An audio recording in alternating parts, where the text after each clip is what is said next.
पूरी दुनिया को माने तो करीब करीब 3.5 करोड़ लोग डिप्रेशन से पीड़ित हैं और भारत को डिप्रेशन की राजधानी कहते हैं। क्योंकि अपनी जनसंख्या सबसे ज्यादा है, इसलिए हमारे यहाँ जो डिप्रेस्ड लोगों की संख्या है वो सबसे ज्यादा होने के कारण से हम उसकी राजधानी कहे जाते हैं। लेकिन ये विचार का प्रश्न है कि भारत में डिप्रेशन होना चाहिए क्या? महात्मा बुद्ध,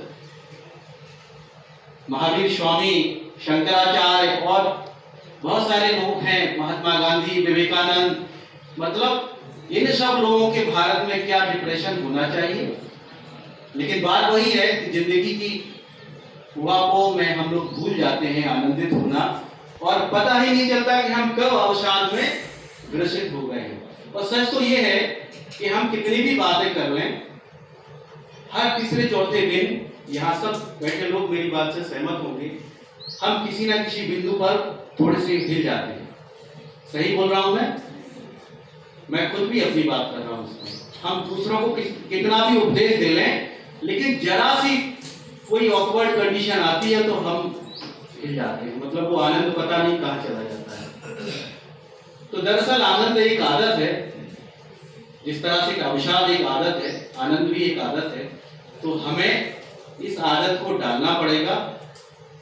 इस संस्था के बाद दूसरा केंद्र जो खुलना है उसका दायित्व मुझे ही सौंपा है हाट बाजार में, तो वो हम खोलेंगे। इसी दौरान एक कुछ ट्रांसफर जैसी प्रक्रियाएं होती हैं, वो चल रही है। तो मैंने शर्मा साहब से आग्रह किया था कि मैंने कहा मैं इस प्रयास में हूं और मैं आप लोग भी मुझे शुभकामनाएं दीजिए कि मैं ग्वालियर में रह जाऊं, क्योंकि अच्छा काम करते हैं तो एकदम से बाधाएं आने लगती है। सरकारी आदमी की जिंदगी में सबसे बड़ी प्रॉब्लम है कि स्थायित्व तो है नहीं, कब उठा करके कहाँ भेज देंगे कोई नहीं जानता। तो देखते हैं, बाकी जहां भी रहेंगे तो काम तो करते रहेंगे, लेकिन केंद्र अपन खोलेंगे। भले ही मैं रविवार को बैठा करूं, बाकी के दिन दूसरे लोग बैठेंगे।